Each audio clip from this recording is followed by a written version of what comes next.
One thing I'd only been for 6 years.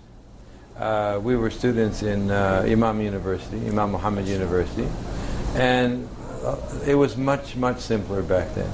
We were sitting in a room 5 days before Arafah in Riyadh, and one student said, "Guys, you think we should make Hajj?" And I said, "Yeah, let's make Hajj." It all started with a thought. Yeah, so we threw some clothes in a bag. Within 10 minutes, we're downstairs. Yeah. Taxi. Yeah, that's how it is. And we're heading to Mecca with a student ID card. It was much simpler in Yes, of course. terms of the visa and the requirements and all that. So we headed off in the taxi. Had a few misadventures on the way. The first taxi was crooked and we fell asleep and we woke up in Taif. You said Mecca. Close enough. Close enough. It took you there 70%, 80%. So we had to get another taxi to go to Mecca. And we had no facilities, no plan, no nothing. And you could do that back then. Yeah. You know, we had a few things with us. I remember the first night we went to Jeddah, and they were building the new airport. It wasn't built yet, and there was just floors of concrete, no walls, not even any safety rails, and everybody was sleeping everywhere. I mean, in America, this would be a nightmare for. It will. We'll get lawsuits. Someone will fall off the edge. But alhamdulillah, I didn't see anybody get hurt. We were 4 floors up. Here's the edge right here, and there's nothing. It's just down. And this is where we slept. It was really different. But I don't want to get to that. I want to get to the Hajj itself. The Hajj itself, only walking. Okay, we came to Mina. We looked around, said, okay, where are we going to? There was no regulation tents like this. Every mutawwif brought his own one, or individuals brought their own. They all brought their own equipment. They're all different. They had little spots, but the tents were all different. So we looked around, said, where will we sleep? So we climbed up one of these little mountains. I have no idea where it is anymore. And we found a space for 7 of us with rocks already around it, and it's all clean. We said, this is too good to be true. So we lie down. A little while, 7 Afghanis come up, very angry. now you know why. You took our spot. I said, it's not your spot. No, I didn't see your name there. I didn't see your name. It's just a spot. So it was a long conversation. They said, okay, we all have to sleep here. So we slept like sardines, 7 of us and 7 Afghanis. And we were, I don't know, from America. Our leader was from Ghana. This was his 13th Hajj. And he was a 4th-year student in Kuliya Sharia. So he was basically our mutawwif. He knew everything. He told us everything to do in the Hajj. So he definitely guided you for your first time.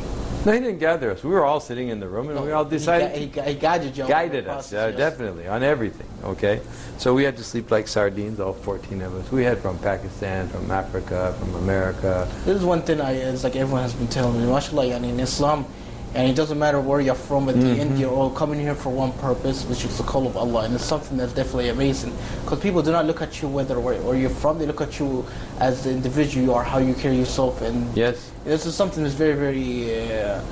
I see it's something as mashallah, something that's amazing. So go ahead, please continue. And of course, we have to appreciate the immense, facilities. At the same time, I think some of us have a longing for some of the things that we've lost. Yes. And I'm not trying to second guess the Ministry of Hajj. I know they have a horrendous task and they put great resources. And I'm grateful to Allah that He deposited this treasure right where it needed to be so that this Hajj could be facilitated. Imagine if this was a poor country and 3 million people want to come here and camp out. I mean, it would be a disaster. But in spite of that, in the old days, at least the way we made it all on foot, and I have to admit I'm 62 now, I don't think I could do it now. I would need some help and some vehicles and things like that. But okay, we had our little spot in Mina, and I can remember walking to Arafah. It's a different experience. You talk about the talbiyah, that's all you hear, and that's all you do for kilometer after kilometer. You look to your left, you look to your right, everybody's doing the same thing, everybody's wearing the same thing. It's this great equalizer. These people may be very different people out of their ihram. Some of them may be rulers, some of them may be bosses, some of them much more humble, but in the Hajj everybody is the same. It's the same, yes. And for you, it's like, have you performed Hajj this year? Yes. And did you come alone with your families or friends or what? No, I came with a group. With a group. And I feel like, were you in presence of any Muslim performing Hajj for the first time? If so, tell us, what did they feel? Yes, I was. The reaction? Yes, I was. In fact, in Arafah, we met many of the people from the Jaliyat, or the connected to the Dawah centers in Riyadh. Many people from the Philippines, and a lot of very touching stories. One man I remember, we saw him in the morning. He was just crying with joy, and we got the story that he had received a phone call before Fajr. His wife was in a panic. His boy was very, very ill, seriously ill, and she was rushing him to the hospital. And he wasn't even thinking about the fact that he was in Arafah, or this is the day of Arafah. He was just thinking of his son. But he went to make Fajr with the Jama'ah, and of course after Fajr he made dua for his son, not even connecting the thought of this is Arafah. And within 10 minutes he received a phone call and said the doctor is in shock, he doesn't know what to make of it, it's gone. MashaAllah. And there are many stories like that. It's like, it seems like the day of Arafat is like the time where Allah, inshallah, accepts many of the prayers of all the Muslims around the world. Whether they're in Mecca, whether they're outside, but it's the time where He's really it's there listening, and it's to answer their calls, mashallah. But for individuals like you, it's like you're an American.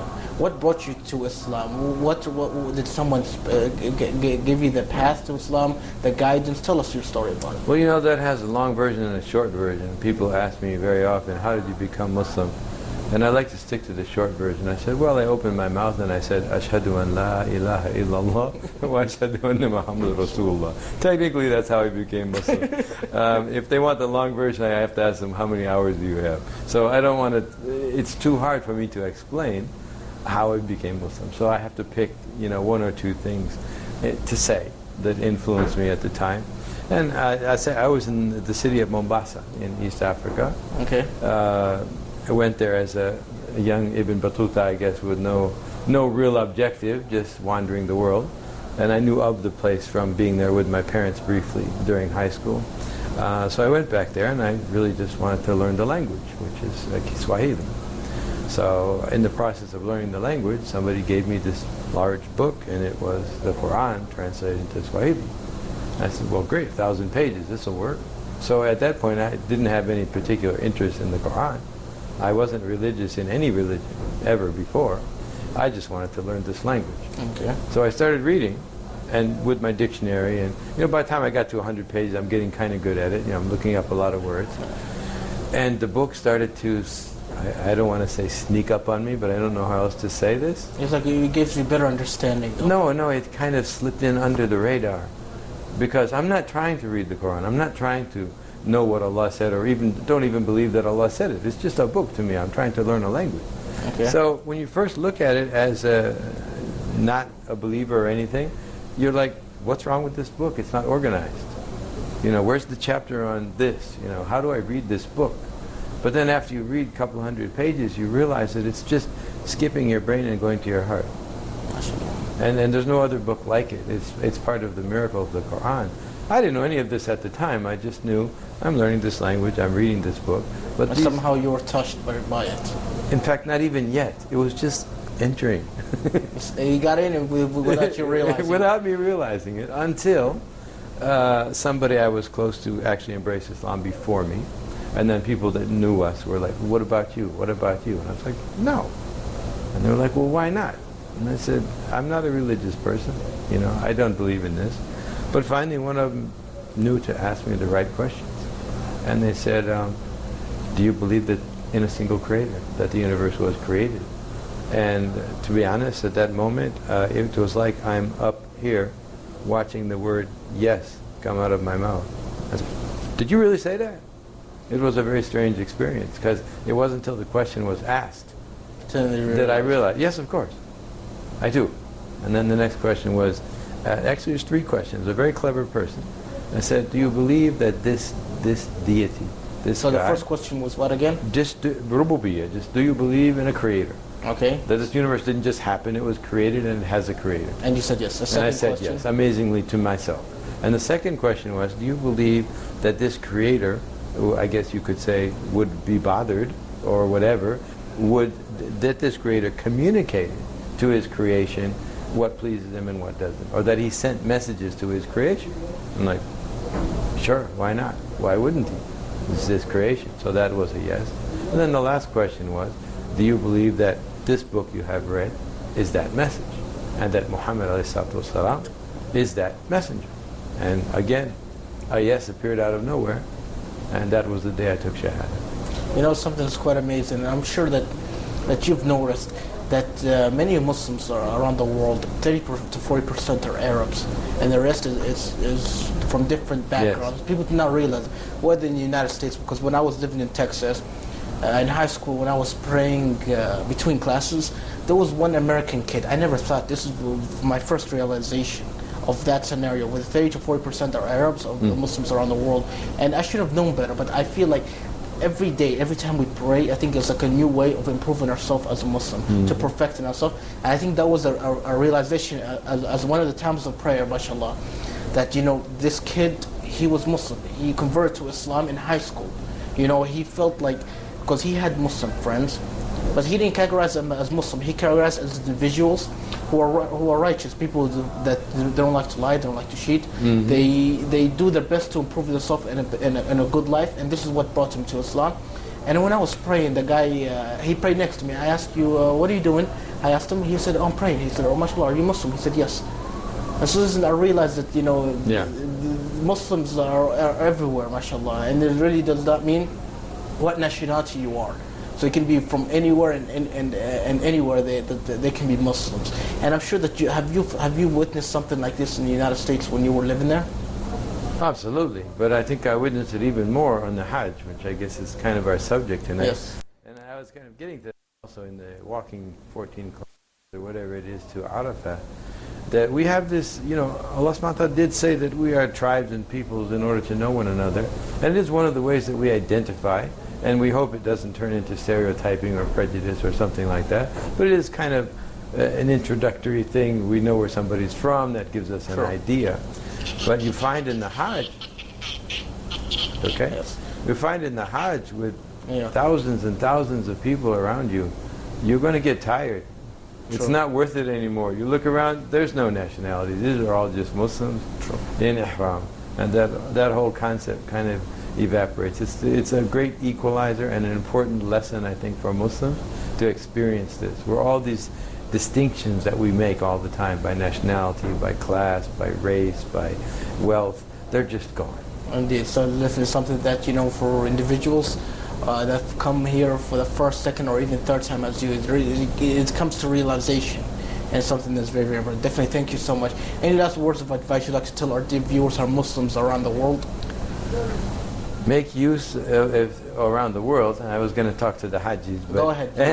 if you haven't made Hajj, see if you can. And if you make Hajj, focus on the Tawbah, which is the Hajj.